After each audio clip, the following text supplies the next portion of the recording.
It's McCown. It's Shannon for a Thursday, and we welcome you to the program. So, as we record this, it's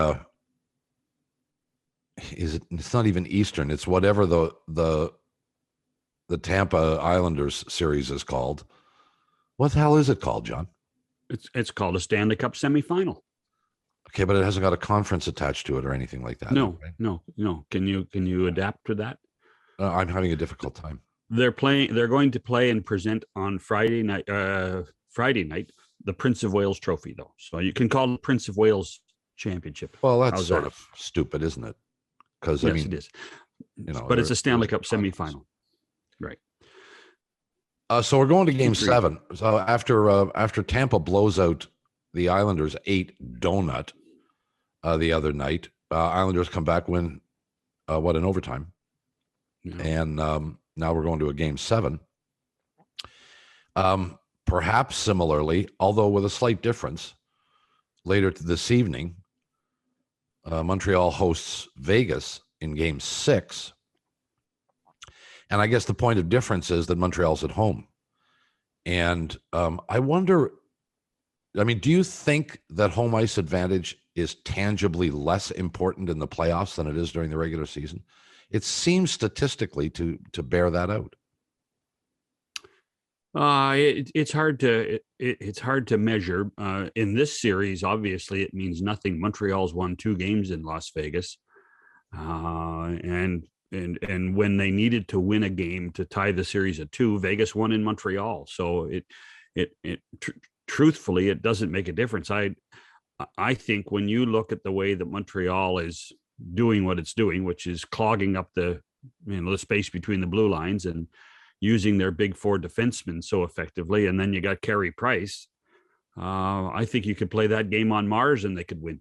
So, well, the principal point of difference, forget the ambiance of the arena, etc., but the principal difference is getting last change.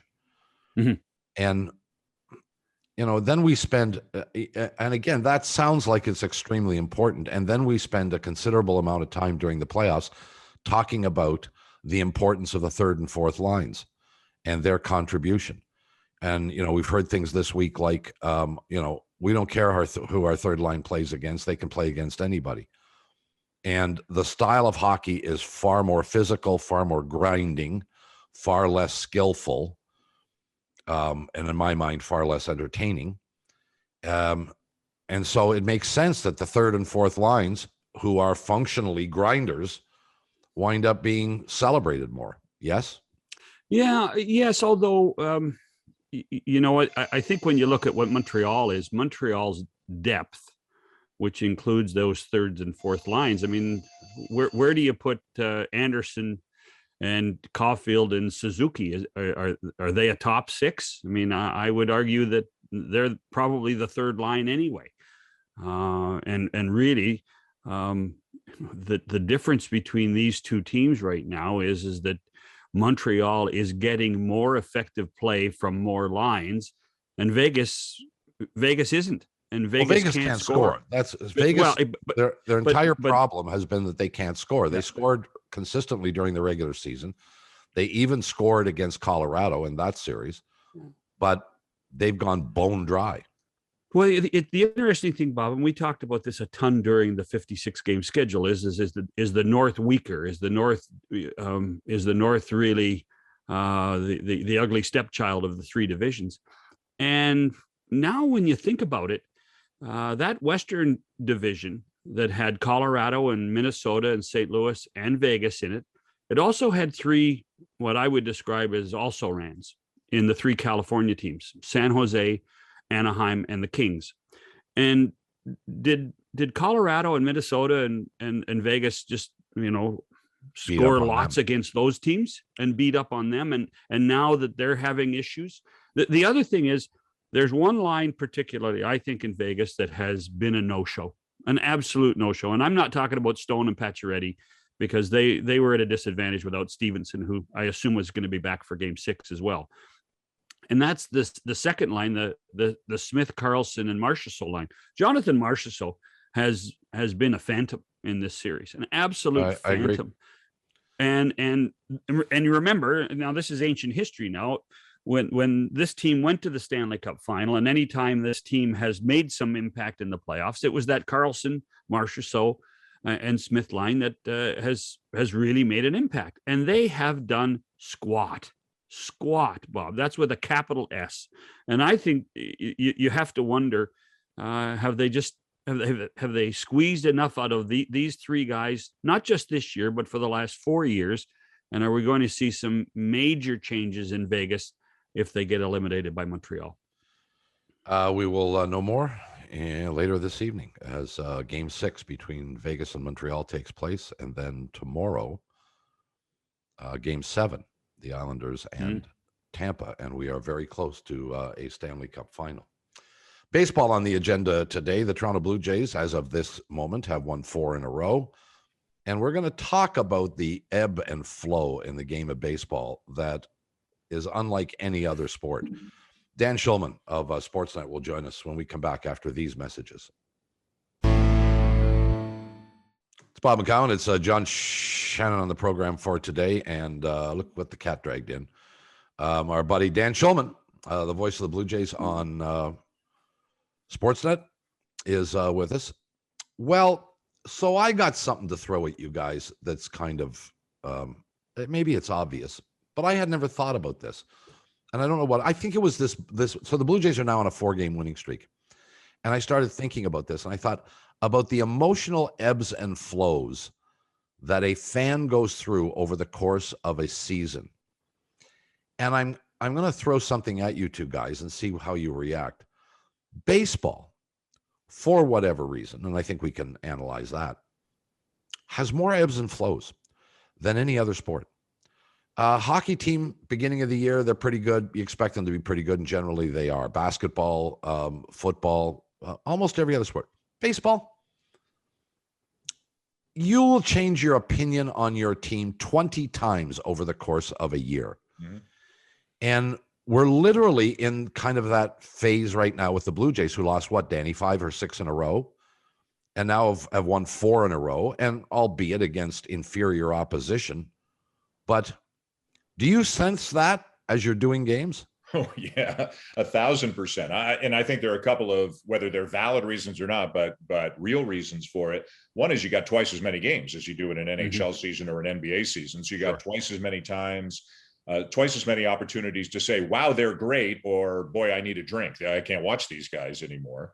And I think baseball too, different than hockey or basketball, you can break down a game. So why did he bring in that pitcher? Why wasn't the infield in? Why don't they have a pinch hitter now? Like, you can do more of that with a baseball game, I think, than you can with hockey or basketball. But yes, I sense it because I've got Twitter open while I'm doing the games, and like literally the same people sometimes in the 6th inning will say, fire him, he shouldn't do that. And then like in the 8th inning, it's, wow, that move worked out great. And you know, you just have to block it out a little bit. But you know, these are the people who make sports what it is, right? I mean, they may be a little off their rockers sometimes, but it's their passion that fuels the whole industry. Don't you think that has a little bit to do with the style of schedule as well? Because we got a sense of that during this shortened NHL season, where teams were actually on 3-game homestands against the opposition. And you could understand momentum changes and momentum shifts a lot more.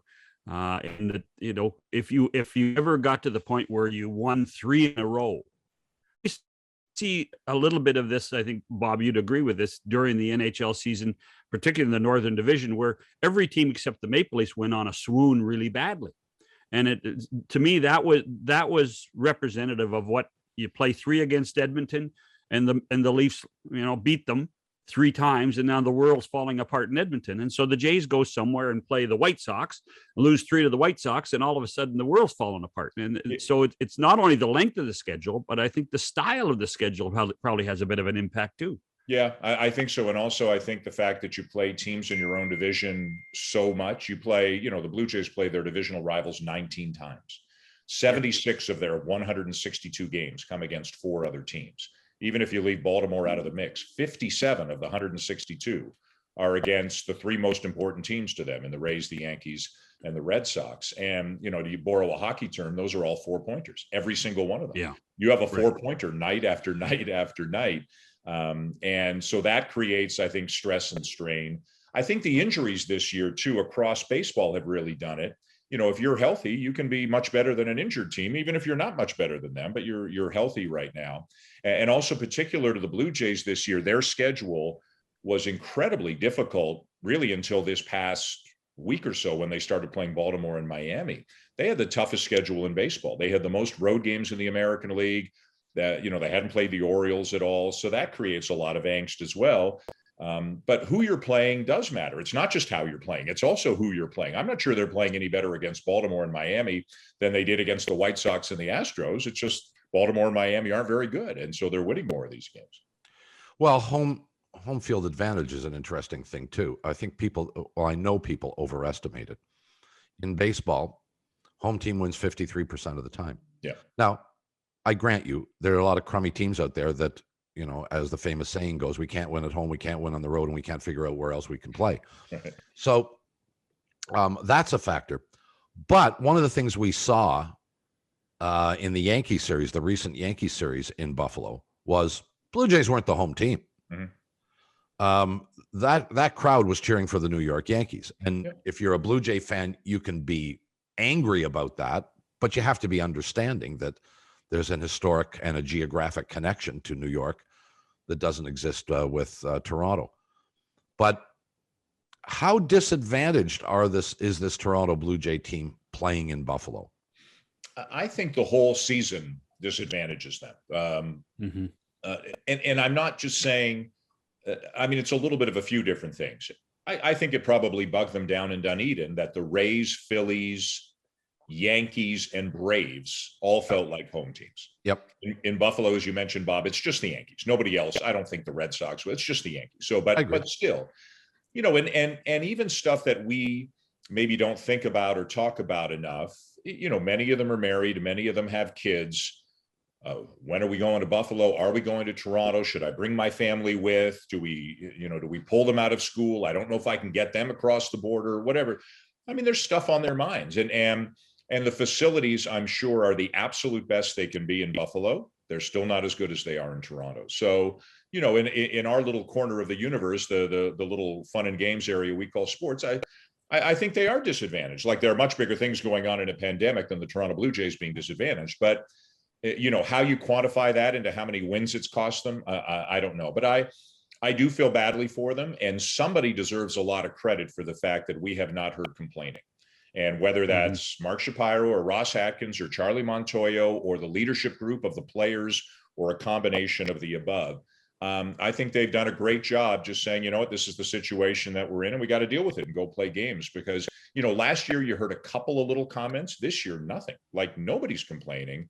And I do feel for them. I hope they get back to Toronto this year. I'm not sure they're going to. Like, we know the border is starting to open, and I hope Blue Jay fans from Toronto flood across the border for that Yankee series in September, if the Blue Jays are still playing down there in September. But I'm not sure they're getting back here this year. Really, huh? Really, that's interesting, because I would have thought that if we're able to cross the border that way, and I'm making an assumption here, Dan, if the team is completely vaccinated. They're not. That's the assumption. That's my assumption. Then yeah. Maybe in August we may see the team play in Toronto. Yeah, I don't believe any team is 100% vaccinated. The Blue Jays, so Major League Baseball, as you guys know and I'm sure have discussed, when you reach an 85% vaccination rate of your traveling party, not just your players. So say there are 60 people, coaches, trainers, whatever. When you reach 85%, that's when MLB kind of loosens the restrictions. And that's why you see Charlie Montoyo, Pete Walker, et cetera. Nobody's wearing masks anymore because the Blue Jays got there about 2 weeks ago.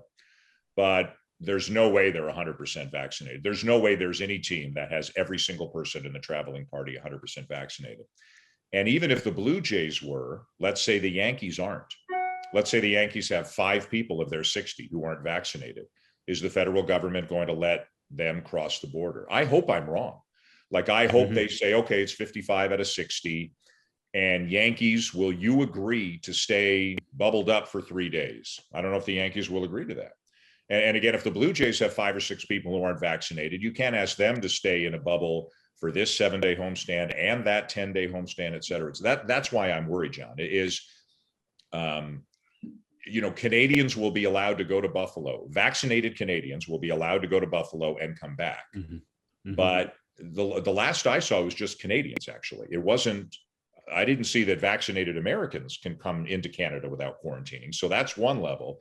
And then the next level is, what about, what if Aaron Judge, I'm just making up a name, what if Aaron Judge is not vaccinated? Like, are they going to say, sorry, you can't come? Because then guess what? The Yankees aren't coming. So I hope they can figure this out. I just think there are some things to consider that maybe, that we haven't really fully given a lot of consideration to so far.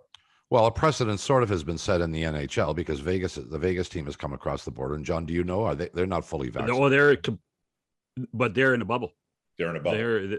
They're in a bubble. They had to fly privately, which obviously every pro sports team does now. And they're not allowed to leave their hotel rooms. They're not allowed to, go to restaurants or even to go to an outside bar for a beer. They're not, they've got arena, airport, hotel. That's it. Right. And so, sorry to interrupt, say you're the Blue Jays, never mind the visiting team for a second. Right now in Buffalo, you can go out and have dinner. You can go out and have a beer. You can walk around. So if you're the Blue Jays, do your players want to come home for a 10-game homestand if the condition is you have to live at the Rogers Center? I'm not sure the players would want to do that, and I kind of get it. So I'm not saying they're not coming. I'm just saying I'm not sure it's a given that they are coming. Well, it raises another very important factor, and that is with all the evaluations that a team does in drafting players and analyzing their skill set, one of the things that they have never taken into consideration is political affiliation. And clearly, you should not be drafting Republicans because they're the ones who are I don't know if not getting their shot. Danny, we had John Gibbons on Monday, and I felt like an old John D'Amico, an old linesman breaking up the fight off air between John and Bob all day. I could see that. Yeah, I think when I go get my second shot today, I doubt John Gibbons will be in line in front of me at the vaccination center. No, he did get vaccinated. He did. He did. Okay. Yeah, he did. God bless him. I mean, I disagree with his political affiliation, but I love the guy dearly. So. Oh, we all do. Yeah.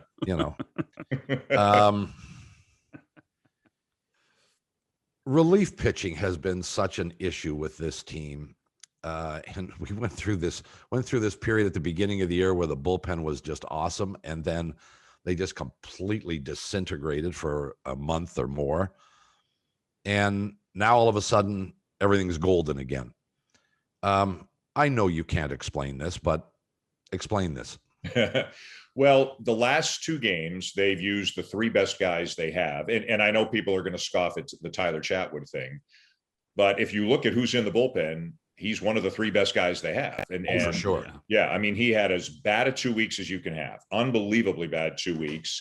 But he's now made 5 consecutive good appearances, pretty clean appearances. So Meza, Chatwood, Romano were the 3 best they have because they were all so efficient on Tuesday night. They were all able to come back on Wednesday night and pitch again. As we speak Thursday morning, if the Blue Jays have a lead Thursday night, none of those 3 guys, I don't think any of those 3 guys are pitching tonight. No. So you're going to see 4, 5, and 6 where 1, 2, and 3 should be. But I think they were out over their skis as a group a little bit early.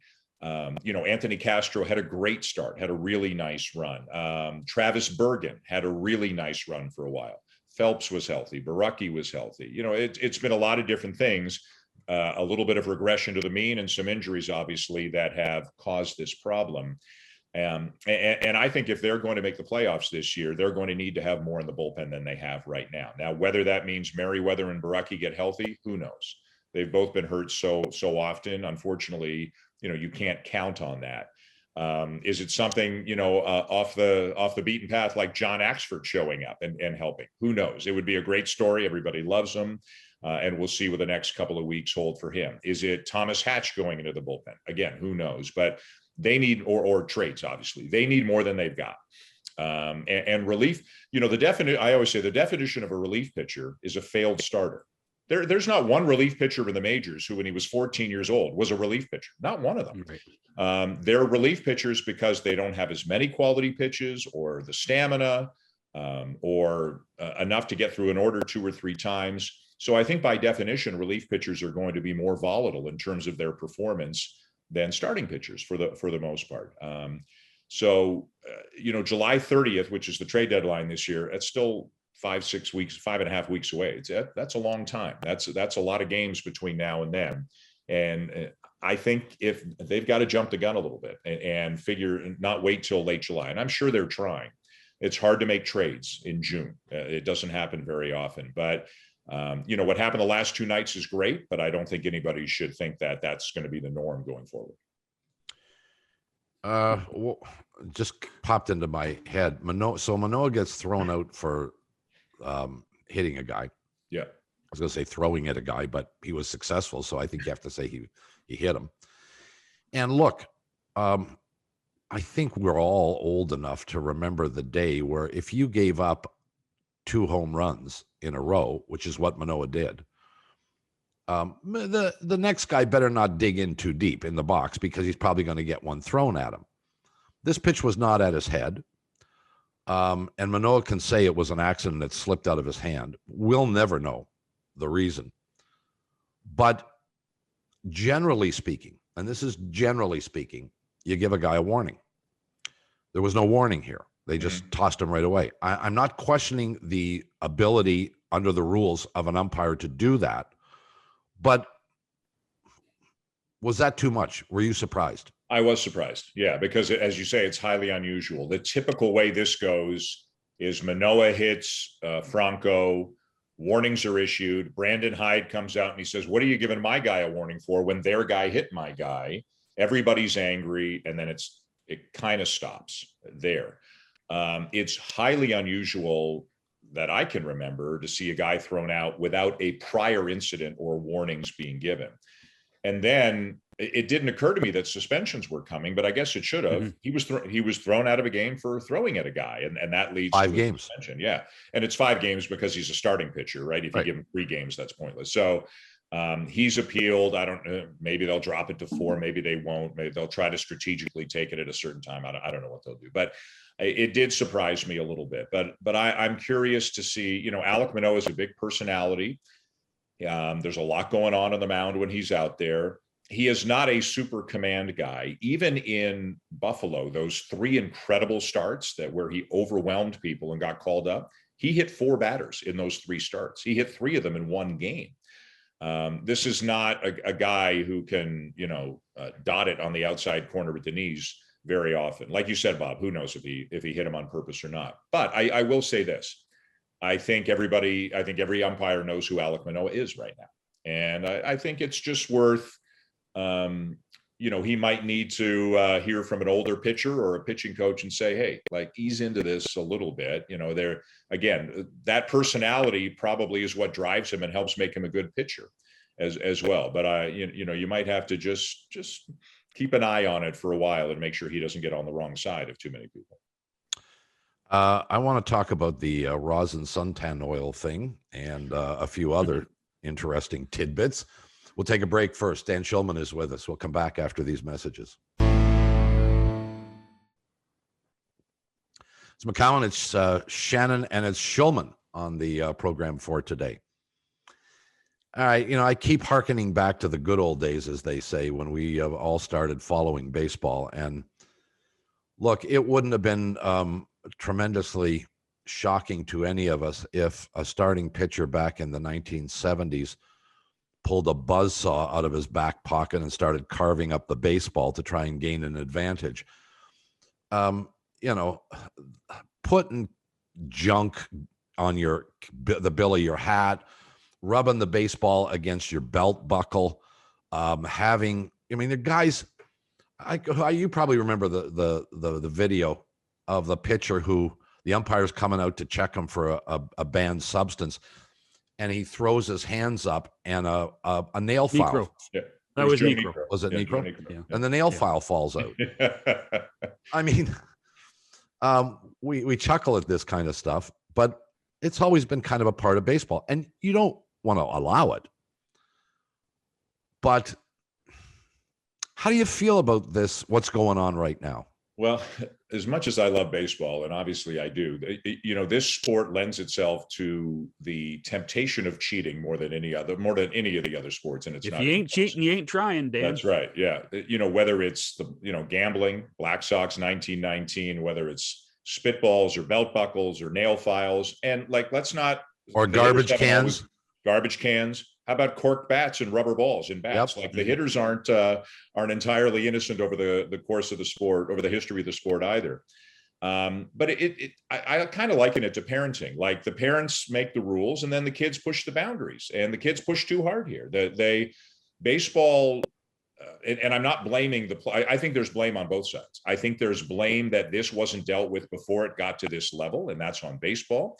And I think there's blame on the pitchers that it got out of hand as it did. What I worry about is I don't know what the easy fix is here. So one way to do it is you're not allowed any substance, which is the rule right now. And I don't think they should have done this to the degree they did in the middle of the season. I don't think this was the way to do it.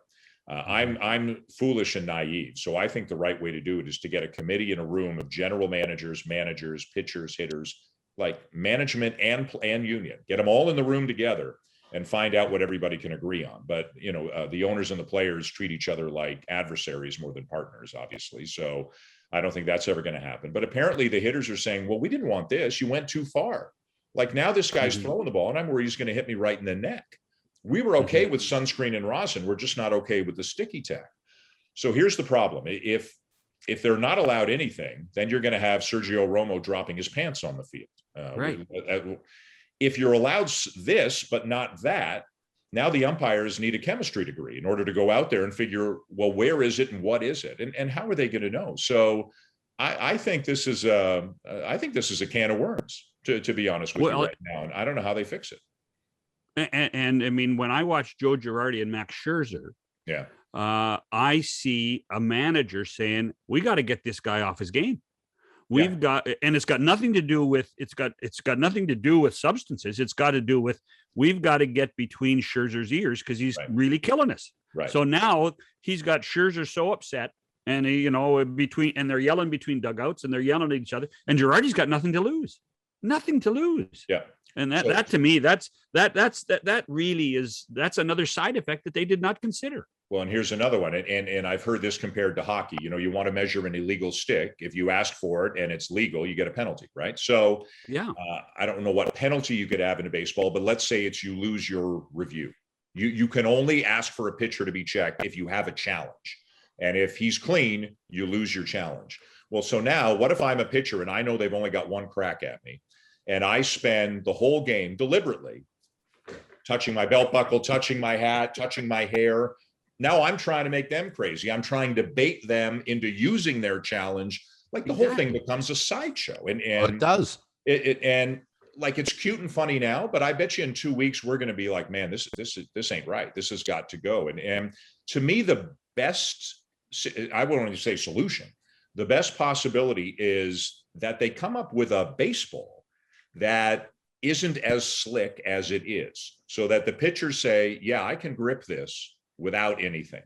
And the hitters say, yeah, we're okay with that too. We trust them not to hit us in the neck because the ball is tackier. But then you've still got the issue of guys are going to try to cheat. And I don't know how they fix this. And I give them credit for doing it when the pitcher's coming off the field. They're trying not to delay the game and all that. But I don't know what the solution is. Well, let me give you another scenario here. We also grew up in an era where a baseball only was taken out of play essentially when it went into the crowd. Right. Otherwise, you played until the baseball wasn't usable anymore. Now, a ball hits the ground, ground ball, fly ball, a ball hit, 99 times out of 100, baseball's changed. Baseball's brought this essentially by doing that. They brought it on themselves because now you have baseballs that, okay, they're rubbed down before games, but they're not. We all know we've all had brand new baseballs. They're a lot slicker than a baseball that's been hit a couple times. You don't have any place to grip it. I wonder whether you can go back to that. And then I also see, this is the other thing that you can explain to me, Schulman. Pitcher comes in, a guy gets a hit, baseball's exchanged, they throw a ball out to him, he takes a look, he says, I don't like that one, and throws it back. Yeah. Well, it's a new baseball for another new baseball. And I know the laces aren't the same on every single baseball, but my goodness. I know. I can't explain that. Now, you're exactly right. It's just a pitcher saying, I can't get it. The seams aren't high enough. This one's too slick. I can't get a grip.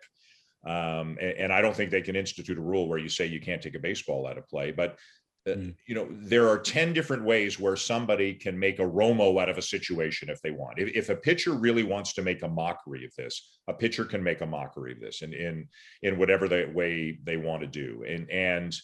I don't know what the easier solution is. I think either it's a tackier baseball or it's a universally agreed upon substance where everybody says, this is the substance you can use. This is the only substance you can use. But how is an umpire to be sure when he goes out and checks that that's all that's in that substance? It's on my forearm and I've been sweating all day in the middle of a game. How's an umpire supposed to know if McCown is kosher, but Shannon added something into it? And the burden is on the umpires. And I don't think anybody should be getting mad at the umpires. They didn't make the rule here. That's the other thing. This is such a serious issue and has been forever. Let's face it. Doctoring baseballs has been an issue for as long as I've been alive and longer than that, I'm sure. I just wouldn't categorize it, John, as being serious. I think it's humorous and interesting and a topic of discussion. But the point, my point is, why would you put a rule in place during the season? Right. No, this is an off-season discussion. Yes, because this is an off-season discussion. Well, here's why they did it. Because technology, specifically the ability to measure spin rate and to understand what spin rate does for fastballs, sliders, curveballs, cut fastballs as well.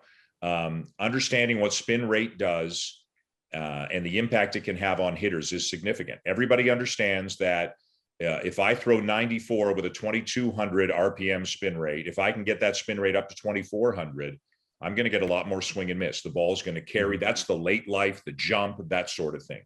It's something that a lot of people would say. I've had a ton of hitters, like guys I've worked with as broadcasters who were hitters in the 80s say. I've had a ton of guys look at Marco Estrada as an example and say, I buy it. It's got that late life. It doesn't drop as much as I think. I know it's only 89, but there's Marco Estrada must have been a great spin rate guy. How do you get great spin rate? Two ways. You're either Pedro Martinez, who has said, look, I have freakishly flexible fingers, and that allows the ball to come off my hand differently than other people, or you put sticky stuff on your hand. So this is all analytics and technology combining together to allow pitchers this really significant advantage. And the reason baseball did it now, and I think it's wrong, but the reason baseball did it now is I think they are hell-bent on reducing the number of strikeouts and getting the ball in play more. And they should be. I just don't know that right now this way was the way to do it. But I think they're understanding that if they want to be as relevant as they are a couple of generations from now, they've got to have more action, and more action is fewer strikeouts. Here's something I'm really intrigued by your perspective on it. Are pitchers using the rosin bag a lot less than they used to? I don't know that I know the answer to that. I mean, apparently, like the base level substance is rosin and sunscreen. So You spray some sunscreen on your off forearm, your left forearm. If you're a righty, you go to the rosin bag, you pat it down, and you've got a little paste, kind of a little sticky paste. So, the rosin bag is in theory, I think, is to dry out your hand when you're sweaty. Exactly. Right. So I think they're still using it because if my hand is sweaty, the wetter your hand is, I believe the less spin rate you're going to get because the ball just kind of slips off your fingers. It doesn't snap off your fingers. Except Scherzer talked about needing to get some moisture on his hand, and then he started going to his hair because his head was sweaty. Right, because he was too dry, I guess. That was the thing that I went, well, wait a second. You got a rosin bag there if you want to dry it off, but now you want your hand to be moister? Yeah. Like, Yeah, I'm not as well versed in this as I should be. And whatever the angle is, people are going to try to exploit it one way or another. And you wonder, even things like in Colorado as an example, where the air is thinner and drier. Does a ball feel different? Never mind how the ball flies. You hear all kinds of stories. Well, curveballs don't break as much in Colorado, and maybe that's altitude. Maybe it's also just that the air is so dry they can't get a good enough grip on it. It slips off. It's slicker. I have no idea, but it's not going away. I don't think this issue is going away. But again, I would advocate for people on both sides, players and management, to get in a room and say, okay, let's have some peace talks here. Let's see what we can agree on. But I don't think I think baseball is just going to impose what it wants to impose without the players' input, and I think that's a mistake. All right, here's one. I mean, and I preface this by saying, when I was younger, I umpired for several years. I understand how tough that job is. I'm sympathetic to it. However, we live in an era, as we all know, where there's a statistic for everything. And then you take that statistic and you combine it with 6 other statistics, and then you get another statistic. And trying to figure out which of those statistics is the most important is a task that I have no interest in engaging in.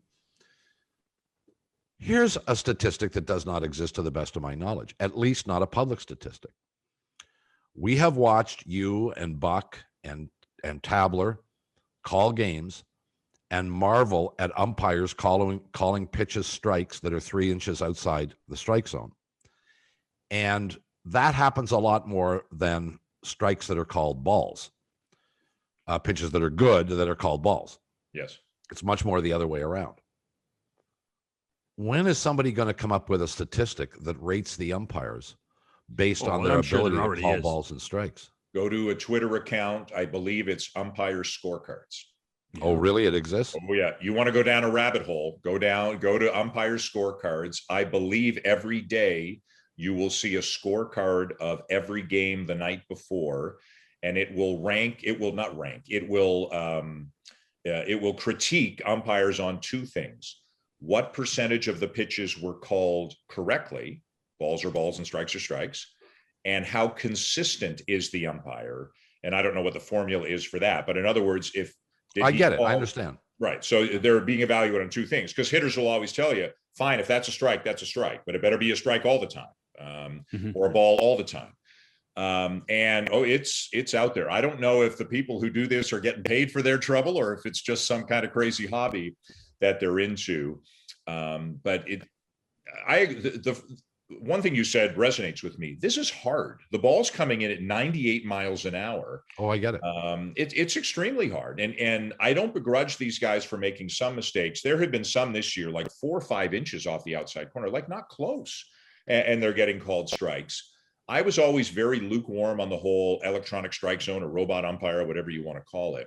And I don't know if the technology is foolproof. If the technology is foolproof, I'm in. I think it's time. I just don't know if it is yet.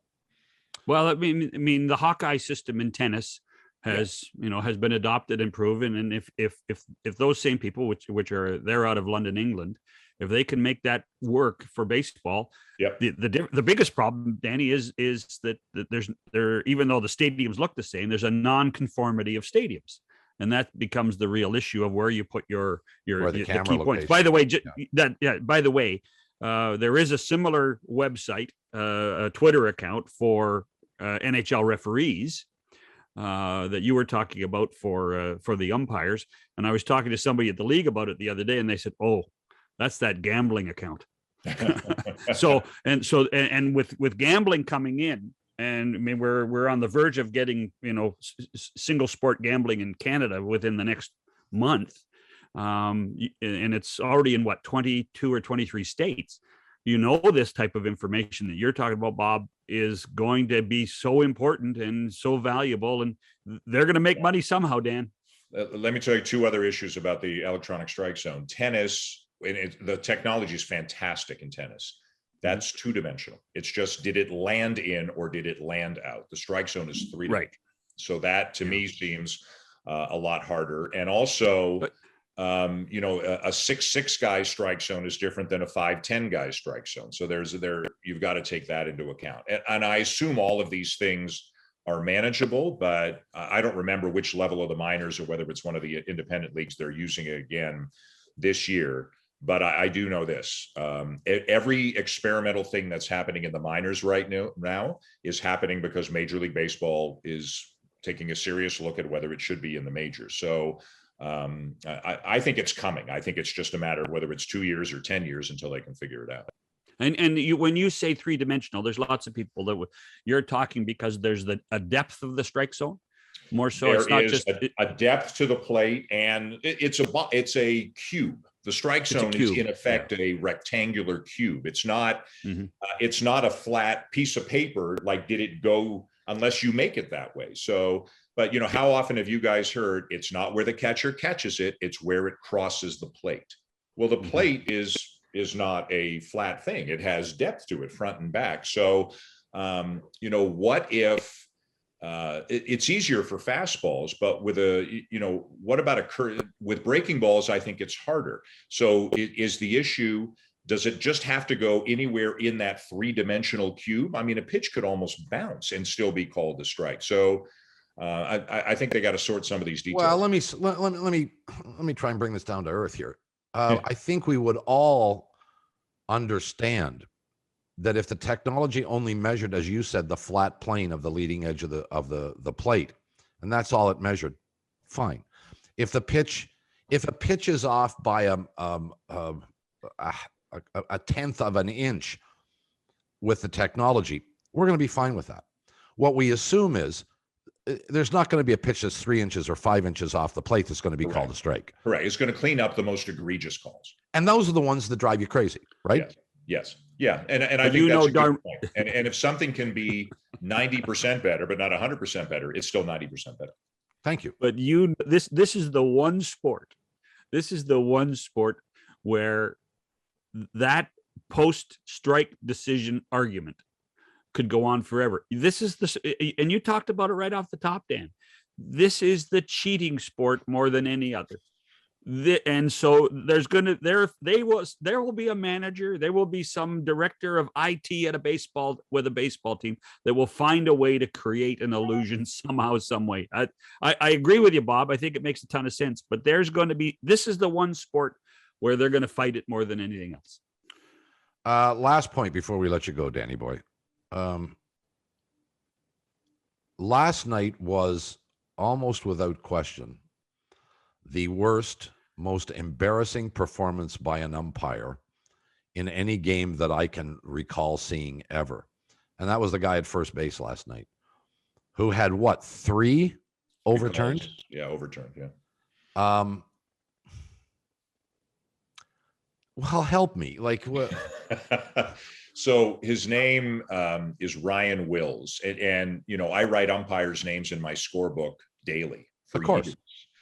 I don't know the name Ryan Wills. So my guess is he is a minor league umpire who is filling in for someone who's on vacation relief. I might be wrong, but that happens a lot. There are always minor league umpires. Yeah. Umpires don't work 26 consecutive weeks. They get a little vacation time, and guys get called up from AAA to fill in. That notwithstanding, I'm just saying I'm not familiar with Ryan Wills. That's not a name that I know. It was tough to watch. You feel for the guy. Yeah, you do. But they were big mistakes. They were big mistakes. And I don't know if he was nervous, so he forgot some of his fundamentals. Like, I look at the bag and I listen for the ball to hit the mitt. I don't know if he, just got out of it. But I feel for him. I don't know what the answer is, other than I assume baseball evaluates these guys. And when they see that one umpire has 3 calls overturned in one game, it's going to be tough for him to get good assignments. Well, and the ball first or the foot first. I mean, and a really, really close play, we understand you can make a mistake. But included in the reviews was the tag by Ray on the ground ball in the infield. Yeah. Well, which was obvious. It was pretty obvious, and the replay clearly showed his glove supinating or pronating, whichever the case may be. Well, it's a golf thing, and I never figured it out. I know the two words. I just don't know what they mean. But you could see it. Yeah. And it's the kind of thing he should have been looking for. The guy was still a stride away from the bag. He didn't have to be focused on the base at that moment in time. Right. He should have been looking for that possibility, and he didn't. Yeah, that was the easiest one. The other one was when Aguilar took his foot off the bag. So again, the first base umpire, to my understanding, is trained. Look for the runner's foot on the bag, listen for the ball in the mitt. So the fielder's foot is a third element here. That's not typically, I guess, what you're supposed to look at, but you kind of have to. It's part of the job to understand if the foot comes off the bag. The other one that he missed, I think, was just bang, bang, and he called it wrong. It was pretty close. The third one wasn't as bad. There was another bad call by the home plate umpire on the ball that spun back towards the foul. Let's start a foul and spun back. And Ray got it before it came fair. Right. So there were actually 4 bad calls, but that was the home plate umpire who made that call. But yeah, it was not a good performance. And you know how a fielder who makes errors is probably sitting there internally during a game saying, please don't hit it to me. Please don't hit it to me. I'm sure that the umpire was saying, please don't let me have any more calls in this. Yeah, nothing but fly balls, please. Yeah. And on a human level, I felt for him. But to paraphrase Josh Donaldson, this isn't the try league. This is the get it done league. And on every level, these are supposed to be the best in the business. Yeah. George Springer. Hold on, Joe. We got to talk about George Springer. I mean, there's not much to talk about. He hasn't got a hit yet. But I mean, and now we have to teach everybody to be patient, and it's going to take some time. Yeah, he'll be fine. He'll hit, and I actually like the fact that they are hitting him 5th. I think Marcus Semien has done. He's been out there every single day for this team for 2.5 months. He was the American League Player of the Month, for crying out loud, in May. I just think he deserves a chance to stay where he is now. If in a week or 2 or 3.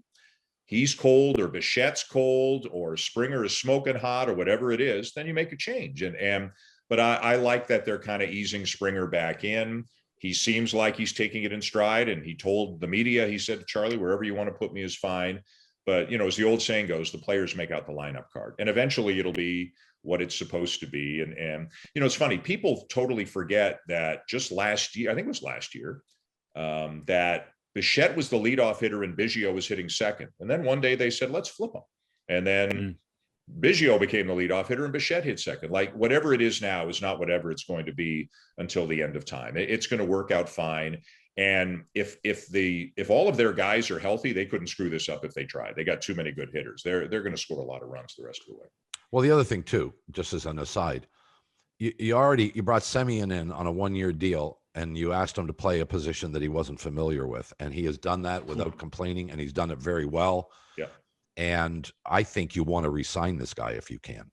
I mean, he's an impressive talent that I really. He's won the lottery. He's won the lottery. Yeah, he's going to be a rich man. I mean, he's going to go. I think one of the things for him, there's so many shortstops who are free agents in Story and Correa and Seager and Baez. I mean, 4 big time names.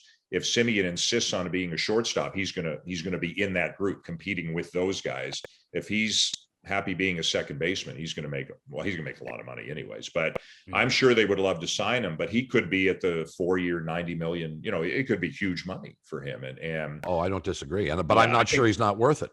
Yeah, I'm not sure he's not worth it either.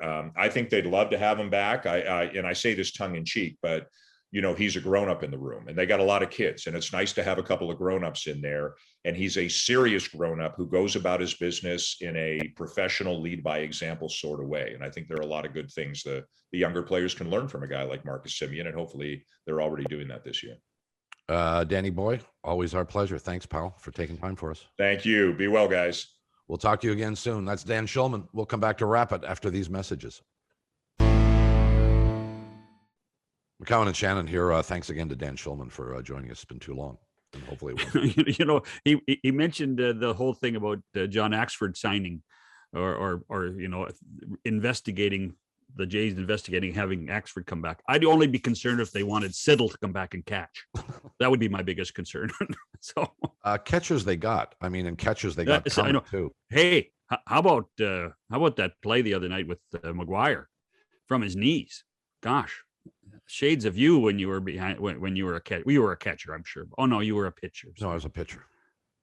Yeah. I'm not going to hide. I was a catcher. I'm not going to hide my pretty face behind a mask. Are you serious? I was a catcher, so This does not surprise me even in the least. and I would have been a goalie, but there was one issue. So Yeah, well,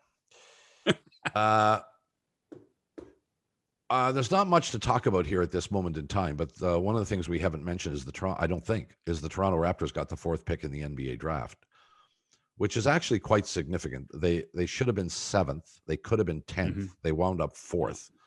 Yeah. And the average fan may say, okay, well, they moved up 3 spots, but really the number 1 pick, maybe the number 2 pick are going to be impactful. There's a consensus on number 1. There's a kid from Oklahoma. But they're going to get a good player at 4. They're going to get a good player at 4. Yeah. Yeah. You may not get the big man you want, but it raises the question, and we should talk about this, if not today, then another day. You have to honestly think about the possibility of trading that pick. I mean, what are the needs of the Toronto Why would you Raptors? do that? Well, because you need a big man. Yeah. If you resign Lowry, this is I know we've got to go, but this becomes the key question: is where is this team in its development? And I'm much more of this is a long term, not a short term. And if you can get a good player at 4, you take the player at 4. You take the player at 4. You don't do what. I know the NBA is different than the other sports, but if you can get a quality player at 4, you're not trading that. Well, if you get again, we're going to get into the argument. That's not what I intended here. Why don't we do this? I'll shut up. Let's get some basketball guys on and debate this point, because we don't have a whole lot of time to do it. And I think it's really intriguing based on where the Raptors are, the fact that they're going to have to make a decision on Lowry. One of the guys in this group is a guard who shoots like crazy, but they also need a big guy. So in the coming days, hopefully we'll address this situation in terms of. I'll talk to the producer. At least conversationally. That'll do it for us for today. We wish you a fine one, and see you tomorrow. Goodbye, everybody.